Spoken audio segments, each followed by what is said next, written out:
Hello and welcome to the RetroMacCast with James and John, where in each episode we'll stroll down the Macintosh memory lane. We'll discuss older Macintosh computers, collecting all things related to the Mac and Apple computer, and current topics from the perspective that only a couple of old Mac fans can provide. Yeah, here we are. Indeed. Those old Mac fans are with you. Getting older by the minute. So old. All right. I had no gray in this beard when we started this podcast. I'm just letting you know this. You couldn't even grow a beard when we started the podcast. My voice long hadn't we've been changed doing yet. Hi, welcome to the RetroMacCast. That's kind of like how our voices sounded. It was Yeah, if you go very back and tight. listen. Yeah, it sounds Yeah. horrible. Right.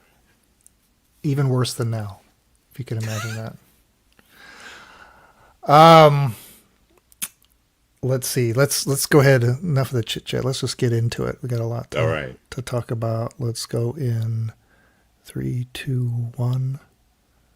Welcome to the Retro Maccast with James and John. This is episode 739 for June 8th, 2026.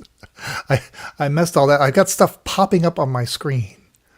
Ah. I thought I was done with the problems, but this media player that I downloaded last week to play that old clip decided it needed to interrupt everything. Make itself known.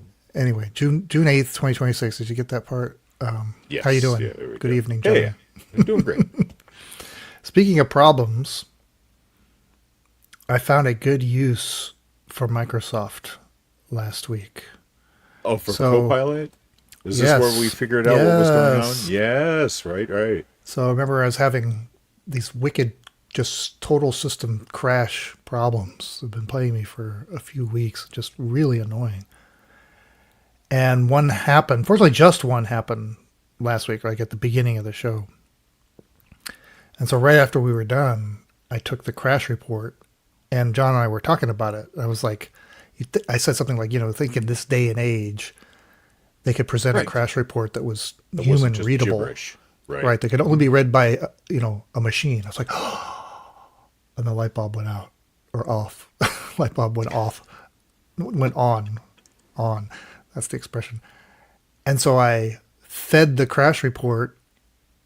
I said, my computer's been crashing. I fed the crash report into Copilot. Just happened to use that one because it was right in front of me. And it told me, this is typical of problems with USB peripherals, like a gamepad or something to that effect. And this is the gamepad that I had plugged That you into had my Mac recently like a few plugged weeks in, ago. right? Yeah, Yeah. because I was messing around with emulated games, and I had this Sure. cheap-ass USB gamepad plugged in there, and it's like, well, there you go. I would never even... I'd probably eventually figured it out, because, you start doing the whole thing about remove everything. removing, unplug all that. And maybe it would have taken me a while to try that. But yeah, I was like, holy smoke. We're living in the future. Okay. What are we talking about this week? We decided to go back to the time capsule again because it is a new month, June. We're going to look at June 1986 in Macworld magazine. We've got the usual eBay finds. We've got a bunch of news to talk about, right? And we'll be right back with eBay finds. Is this becoming a gaming channel? Are you going to open up a retro games shop? Was that in reference to my gamepad? I guess so, but I would actually like to cover some of the old games. I think it would be fun. Some classics out there. Lightly talked about some of the old games in the past. I think we've done an episode like on... Oh, yeah. Yeah. We've talked about games. As a matter of fact, I was thinking about, because I just got Crossover. I don't know if you're familiar with that or not. Oh, yeah. And so I was able to get Descent 1 and 2 running very nicely on my M4 Mac Mini. And looking forward to trying a couple other games old games that I loved. Yeah, John Retro Techie is asking if you own an NES. I do. Yeah, Yes, of course. And I own a Pippin. So there you go. yeah, which that's pretty awesome. All right. Let's share a screen here and go in 3, 2, 1. All right. Tuning to eBay. And again, it's popping up stuff again. I know why it's doing it, but anyway, we'll power through it. Last week we had the box of water. And it was specifically, I guess, handed out during the iPhone launch back in 07. And that one did not sell. It's still available for a buy it now of $25, or you can make an offer. And then the PowerBook 17-inch model G4, which started at I think it was like $1 or something, some real low bid. Right, yeah. Sold after 7 bids for $108.91. Very nice. Which I think is Somebody's going to have fun bargain. with that. Yeah. Yeah. And the Macintosh development team like packet with lots of information in there, sold after just 1 bid for $150. So that was a nice pickup. All right, there's a theme this week. We've been talking about the sales of old Macs for years and years and years, and over all this time, they've started to fall apart on us, whether it's plastics cracking, capacitors exploding, batteries leaking, screens Bad failing. hard drives. Mm-hmm. Yeah, and it's now almost a necessity to refurb a lot of these classic era Macs. And so I'm starting to see a lot more up for sale where the necessary repairs and replacements have been done to frankly make them even better than before, especially with upgraded storage solutions and all. So Yeah. here's the 3 we're going to show is just a handful of some of these refurbed Macs from 3 entirely different sellers that look like they're doing this. So it's become kind of a thing. And then the question is you start reevaluating, well, what is that worth as opposed to buying, an old one that needs Right, the work yeah. versus, hey, you can just, there's a lot being sold. You can just buy them already done for you. So we'll start with the PowerBook 145. The title also says 4 megs of RAM, recapped LCD, blue SCSI, new battery. It's actually the 145B to be specific. The description says it had the screen recapped. So how is the screen recapped? Is there a board back there that needs to be recapped? Must, yeah. And he says, or they say, these screens don't delaminate or go vinegar, unlike their active matrix siblings. So that's interesting. I did not know that. And they have a new 3D printed battery, so you can actually use it as a laptop. The floppy drive is tested and working. The SCSI hard drive has been upgraded to a blue SCSI SD card adapter that dramatically improves reliability, makes it easier to install new software, etc. They say the case is pretty good. It still has the port door, good hinges that have not cracked. Yeah, because those things tend to be gone on a lot of these old ones. Yeah. Has an aftermarket power adapter, but if you recall, the 145B has a 25 megahertz Motorola 68030 processor. And looking at the pictures here, you got it up booting. You can see with the aftermarket power adapter. And I never thought about 3D printing the battery case for replacing the battery case, because those things are sealed up like crazy. I tried to open one up to see about. A buddy of mine got one of the spot welders, so we could try to do some redos of the batteries, and you basically have to saw that thing open.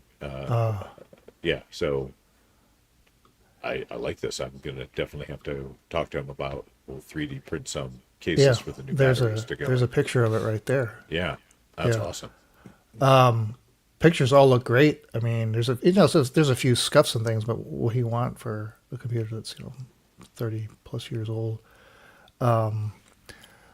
They want a buy it now of $399, which I gotta say, to have this sort of computer in this good a case, this good of condition, and all that's been done to it, I mean, I think that's reasonable, right? You can actually make an offer. This is being sold by MCC, Mac Tech, and Auto.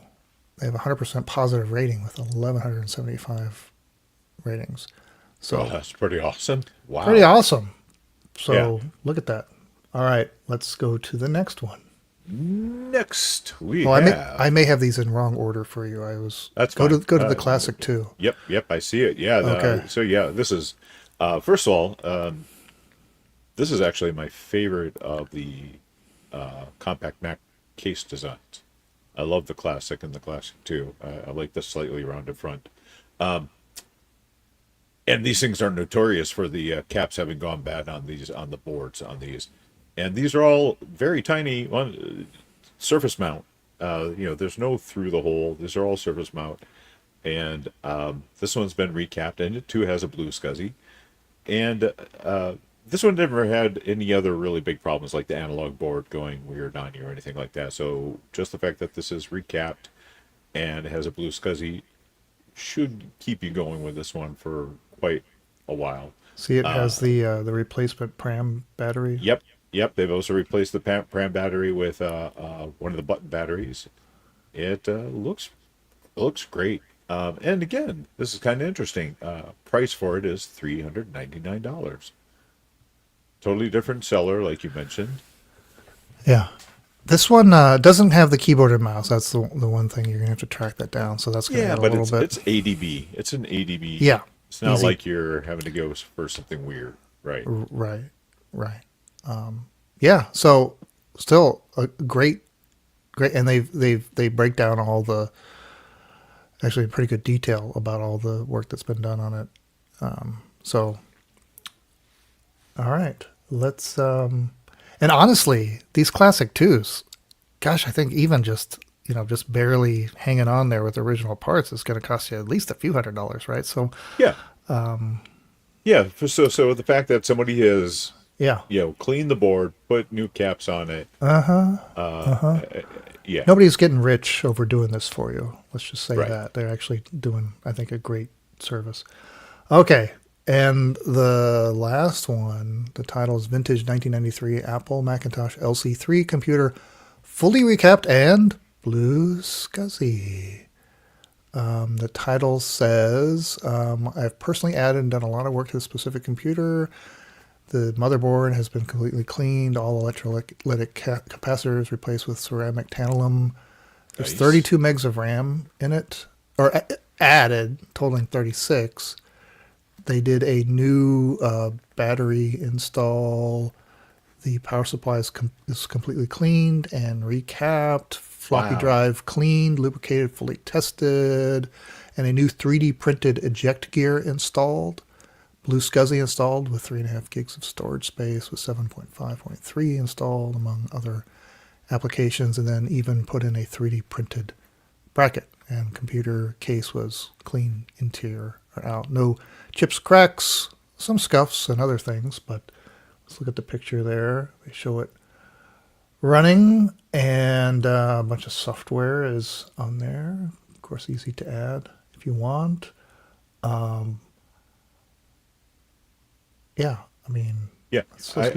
quite like the Pizza Box Max. They don't take up a ton of space.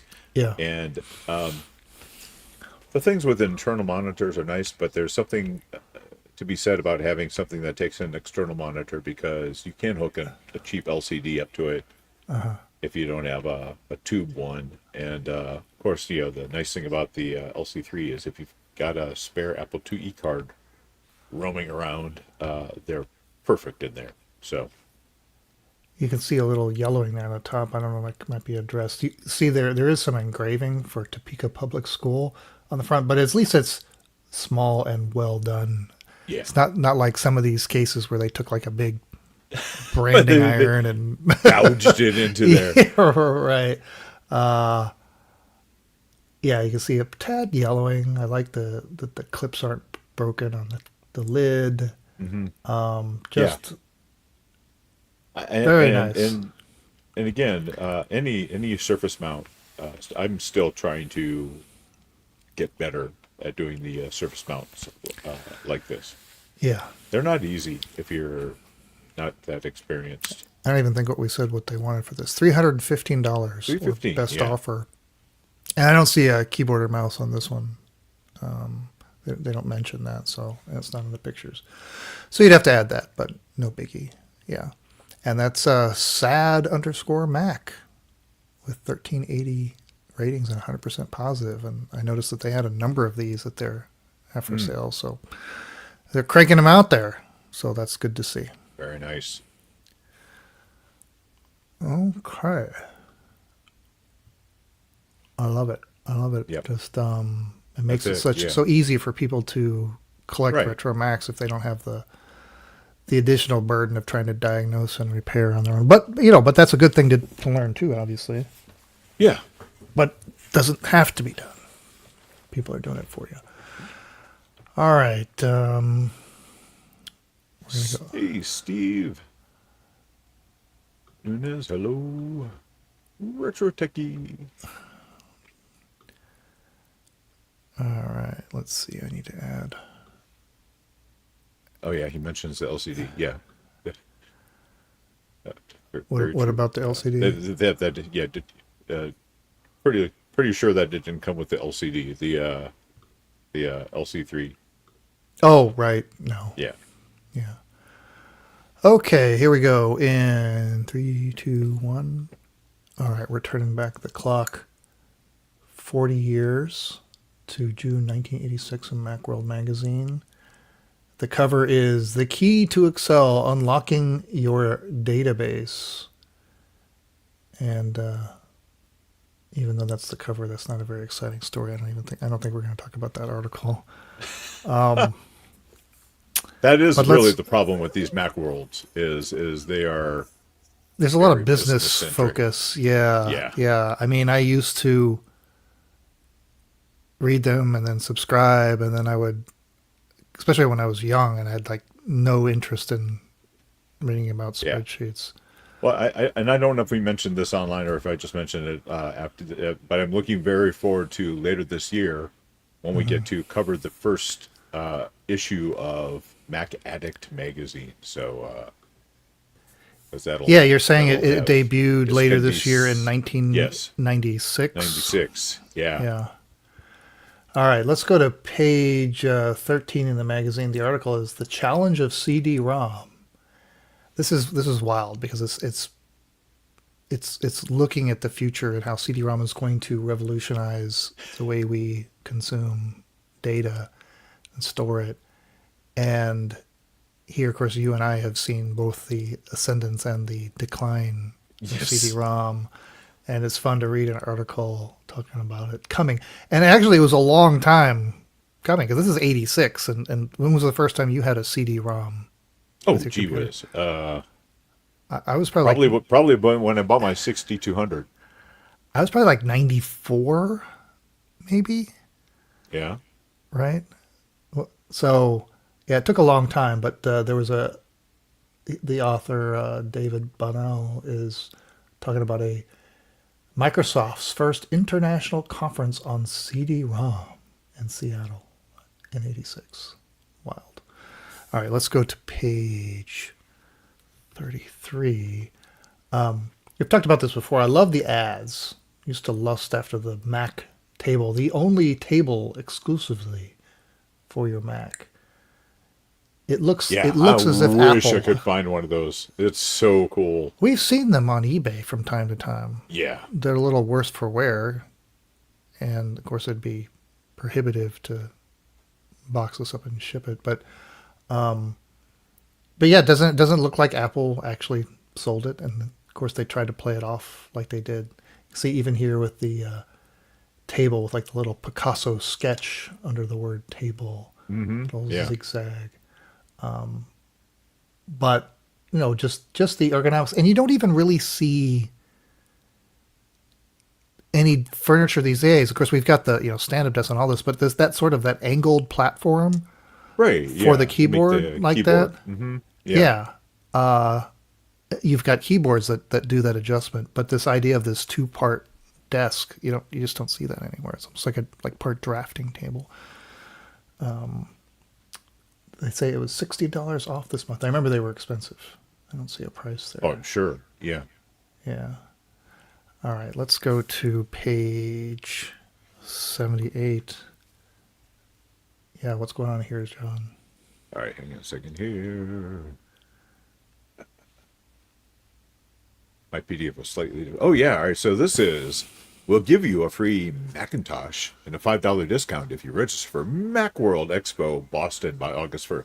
And of course, the Macintosh is the actual Apple, not a computer, which is very cute. But did you? All right. I'm obviously because of you, I got to go to a couple of Macworlds out in California. Did you ever go to any of the Macworlds in Boston? No, I would have been in high school back when they were Oh, doing okay. back All then. right. Or, well, I guess they extended, a few years Yeah, because past. But yeah, yeah, I want to say, for some reason, 2004 rings a bell. because for a while they were doing both, weren't they? Weren't they both doing the one in Boston and the Yeah. one in And then California? there was an Okay. occasional one in Tokyo, and yeah, there were a few others, kind of one-offs. But yeah, so are they actually going to give you an Apple, or are they just joking about that?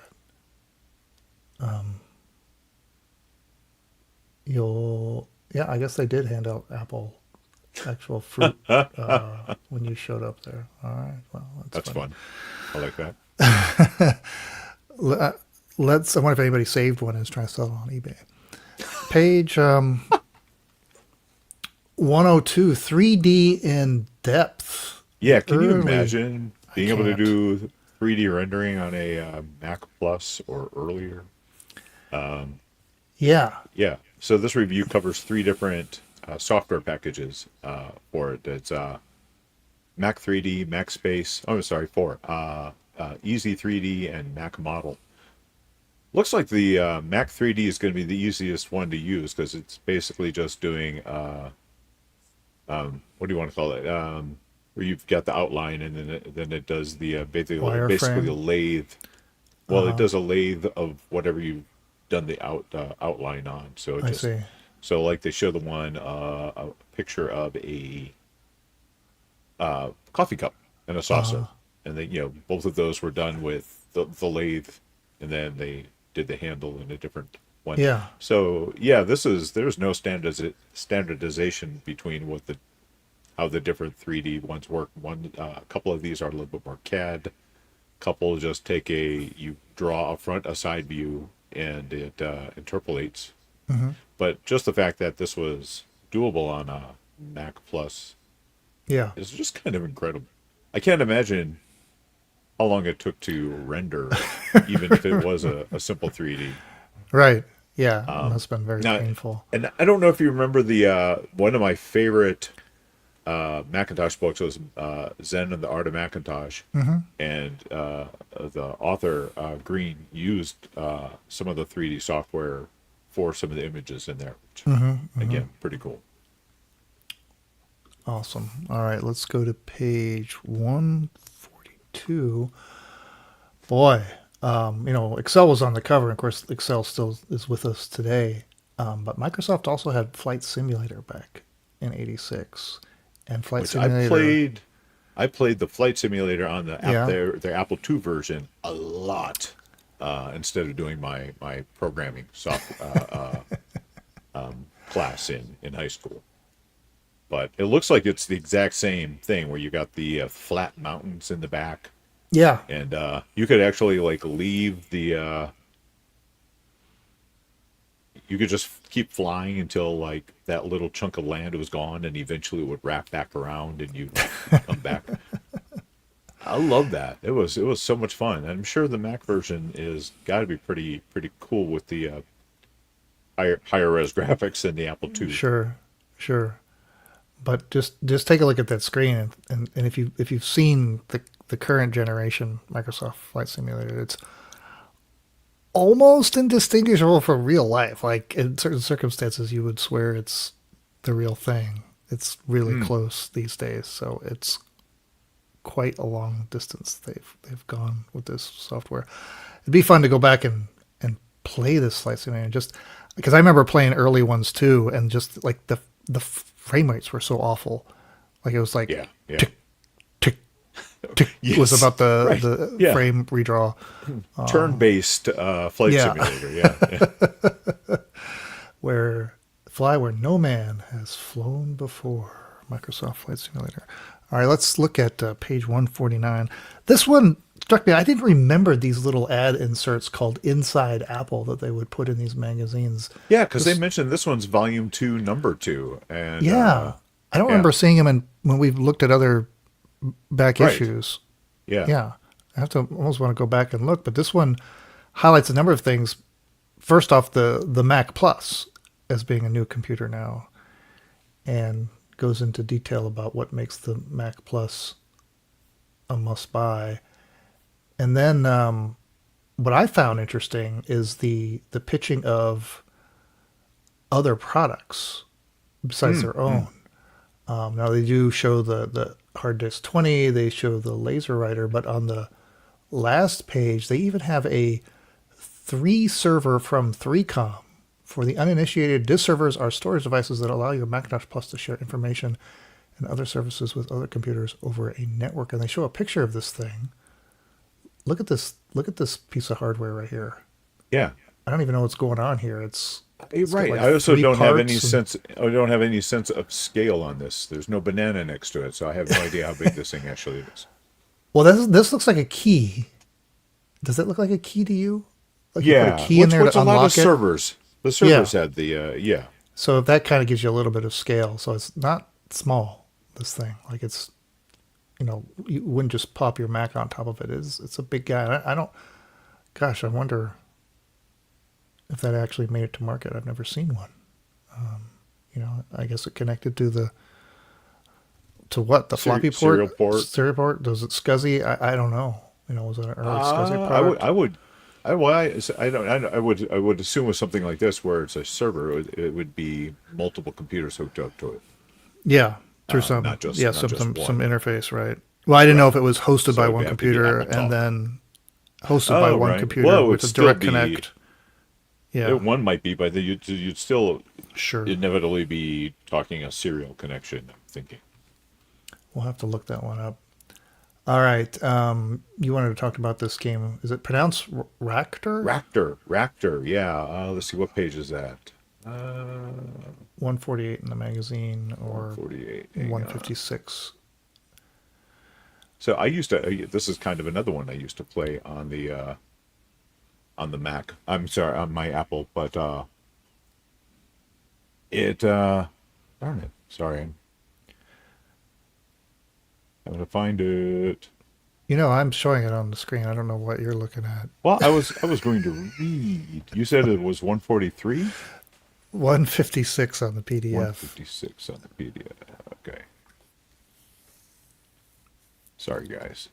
All right. We'll edit all Okay, this out. conversation piece. Yeah. All right. So, so yeah, Ractor was this. It was a crazy kind of AI thing. Back in the day, it was kind of all right. I'm just going to read the first paragraph of this. It's trying to get a straight answer from Ractor is a losing proposition. Mindscape's Ractor is an amusing, sometimes startling program which at first glance seems to permit everyday conversations with a computerized intellect. Only a minute or two with the program, however, reveals that Ractor is no normal discourse what Rocky and Bullwinkle on Fractured Fairy Tales were to Aesop fables. So it's basically kind of an AI thing that has no distinguish between sense and nonsense. Were passed over, producing a publisher, what the publisher aptly refers to as artificial insanity. It's so yeah, it's a little interactive, very off the wall. I loved it. So you just talk to it? Is that all? Yeah, it's yeah. Remember the old days of like Eliza? Yeah. Early, you type, it would give you a response back, but it's the same thing. And I And this remember one's- Oh, go ahead. You It's remember what? very it's kind of a very random, very kind of stream of consciousness sort of stuff sometimes. Yeah, this is It was it was fascinating. it was very fun. And It was very it fun. actually has this has a speech synthesizer capability, so you can Oh, listen okay. to So it unlike earlier the versions. Apple II did not have that, Yeah, as you can imagine. boy, I gotta go download this. I want to have a Yeah, it's conversation on with it. Macintosh Garden. Okay, there we go. Ractor. We'll get into that. Um, all right, I think we got one more. So what Two for happens? me. What happens when you do one of these costly upgrades to, let's say, you want to turn your Mac 512 into a Plus, Right, right? and then all of a sudden you have this other board, which I assume that they would give you a discount if you turned your old board in, but I I'm don't not know if they sure. allowed that. Yeah, I mean, Right. But what this is, it's a ad for something from a company called Crunch Software, and it's why not build the Mac homebrew for your second computer and take advantage of the surplus logic board, keyboards, or disk drives now becoming available. So it was an interface board that would plug into an unmodified Mac Logic board, the 128, 512, or Plus, that brings external signals to the rear. These include a keyboard, external disk port for the internal drive, and an Atari 12-inch monitor port and composite video for use with other monitors. So, for a fraction of the cost, you could take that now superfluous Mac board and turn it into another computer. Pretty cool. wow. Yeah. Yeah, it's interesting. They have a picture there showing it, and I'm still trying to figure out. It says because it says, I guess you could purchase the plans and get the schematic board patterns. Like you can build your own hardware. I don't even. The whole thing Oh is yeah. So so you maybe confusing to build me. your own interface board versus Maybe, buying their pre-done. I guess. I don't know. Wow. Hmm. Well, that makes a lot of sense, and makes it sort of incentivizes you then, to upgrade. Yeah. That's pretty interesting. All right. Well, a lot of things I didn't know that were being done back then. I think that's it for Macworld Magazine, June 1986. Okay. Let's see what's going on in the chat. Yeah, my Eric. first Yeah. 1X speed CD-ROM was my 386 around 1995. Yeah, I know. I was like 94 or 95 when I got my first probably 1X CD-ROM.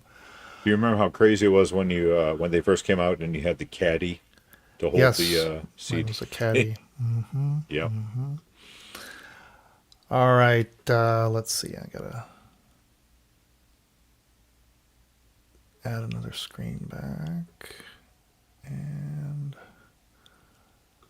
let's go to this one. Let's get out of there. All right, let's start the news in three, two, one. All right, it's time for the news. This is the week of Worldwide Developers Conference. I myself haven't watched the keynote yet, being at work today. I'll go back and watch it. I did see some summaries. I don't believe we got any new products. It's all about the OS upgrades, and there are a lot of those, including finally maybe some decent AI coupled with Siri. A lot of speed improvements. But what drew my attention, and it's over here in Mac Rumors, there was these stickers that were introduced, and some of them animated. And there's a bunch of them that are very retro indeed, including our favorite "Hello" in script, Claris the dog cow, but like a I don't know, a softer version. It's not quite the original artwork, Yeah. right? It Yeah. actually has Hmm. four legs. 50, signifying the 50 years of Apple, but in six colors In with the the six colors. Great. 50, where the zero is actually a six-color Apple logo. The skull and crossbones of the pirate flag that flew above Fantastic. the Macintosh products, the original Macintosh team above their building. Amazing. And then some other random things are truly retro. But look at the animations of these things, like the hello with the kind of colors washing through it. And then look at that. A walking Claris the dog cow. Yes. I never thought I'd live and breathe to see that. And then this, look at this. The skull and crossbows kind of, the from the pirate flag, just sort of quaking, and then its eye is a 6-color Apple logo with the colors cycling through. Just some great nods to the past, to the history of Macintosh and Apple. And then we've got this. There's some goodies when you show up to WWDC. For a while, they've been doing these pins and other random items. This one, I should call out the Twitter, or X as it is, Canoopsy posted their get at WWDC, and look at the pins. They have some pins of those that we just saw. Oh, the stickers. Yeah, okay. Yeah, they have the skull and crossbones, the 50 with the 6-color Apple logo, Claris, the dog cow, and look at that. Do you see what I'm seeing Little finder guy. Little finder guy in a pin. And it's a separate from the other. I don't know if everybody got all this or what the circumstances were. I think next week we'll probably have some eBay files. We'll show what these are fetching. I did look at a preliminary look, and I saw a little finder guy, like somebody was listing it for some obscene, like $400 or something like that. Oh, geez. Yeah. Oops. There we go. Anyway, way cool if you got to attend and got these little trinkets. All right. I saw this the other day in my feed and watched it on YouTube by Ad Titan Show. Is like a mini documentary. It's about, 21 minutes long? And it's called The Apple Ad That Broke Microsoft. And it's a whole history of the I'm a Mac, I'm a PC ad campaign. And it was very enlightening. Yes, absolutely. Yeah, we loved the ads. There were, turns out, 33. Is that right? 30 or I got that. What was it? No, 66. I think there were 66 made. Well, there were several hundred made. There were 323 made. Yeah, you're right. There were 66 that actually aired. And when I say made, they were completely finished. And they talk about that in the video, that Jobs didn't want to see a script for these or anything. He wanted to see the final product. And it sounds like most of them were shot in like over a week. Like they had all the scripts and they just cranked them out, commercial after commercial after commercial, which I thought was pretty interesting also. Well, maybe the first set, but yeah, that's what I mean. Yeah. Really, really interesting how it came to be. How the idea and then the effects of the ad and how they corresponded to the increase in sales, market share of Apple, and the counter ads put out by Microsoft. Yeah, that I remember that. I didn't even remember seeing any of those. I think we talked about it on this show when they did that. Did we? Oh, yeah, the horrible attempt for Microsoft to fight back by creating their own I'm a PC ads that were just awful. And all it did was serve to show how Microsoft was so out of touch and humorless. But yeah, it's worth a watch, and we might actually do a retrospective on the ad campaign here in a future episode. And I think I got one more thing. I think the biggest news of all is that our podcast has crossed the into the upper echelon of YouTubers, the 1,000 subscriber mark. I know we'll get. They send you like a sign or something you hang up. Time to monetize, right?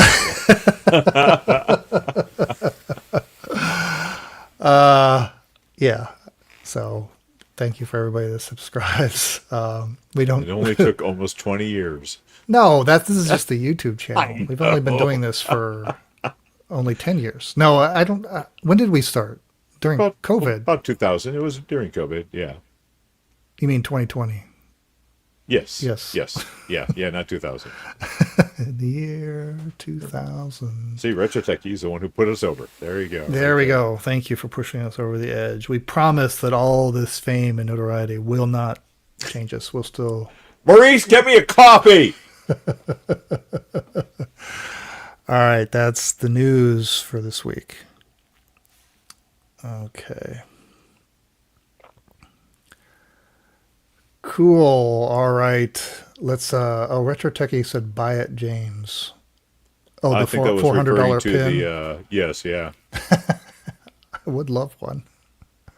I know, they're really cute. I know. I wound up getting the other pin that came out for the 50th party. You can see behind me. Do you see it draped over the Mac? There's the t-shirt. Yes, with the yeah. Yeah, and sitting on here, reach over here and get it. You gotta collect them all. It came with the pin. You can't see it. This. Ah, yeah, okay. Yeah. And then that. Very nice. But the 50 with the Apple logo is even better. Yes. This is a nice big pin. I don't know if the other pins are this big. It's a really, really nice.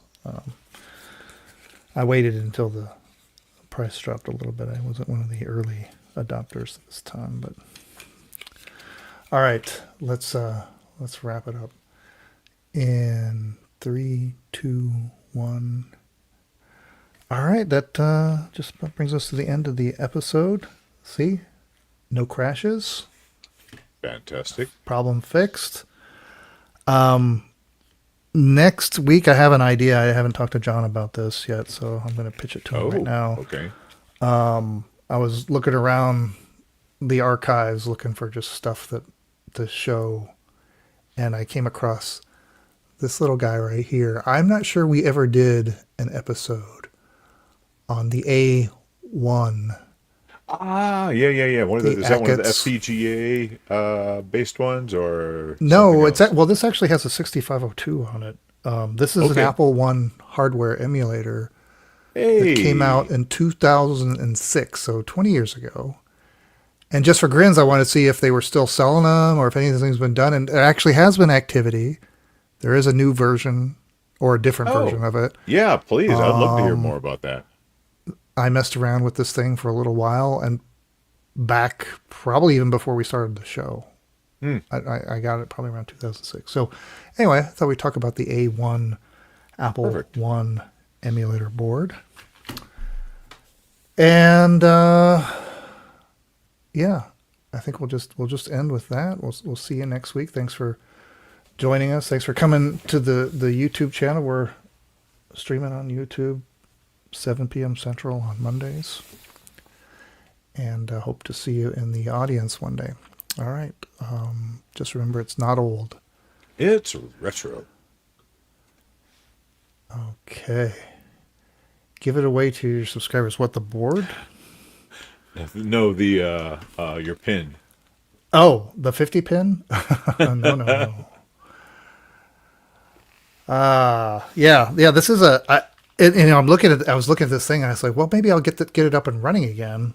And I remember, is that one of the Vince Briel ones? No, he did the first ones. This one came later. Okay. And this is by a gentleman in the Netherlands, Frans Akets.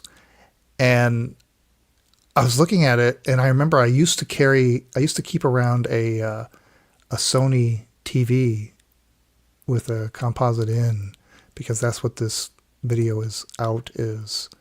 So I don't even have the TV. I'd have to.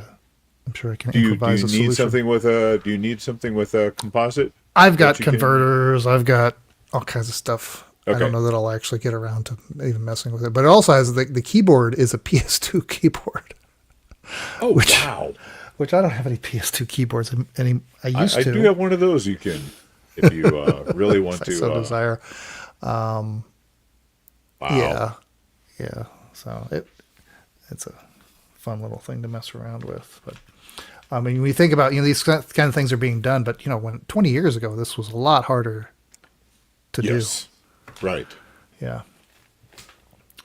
All right. Well, I think we'll wrap it up here. Anything else from you, John? Nothing over here. Okay. Well, let's play some music. Bye. Bye.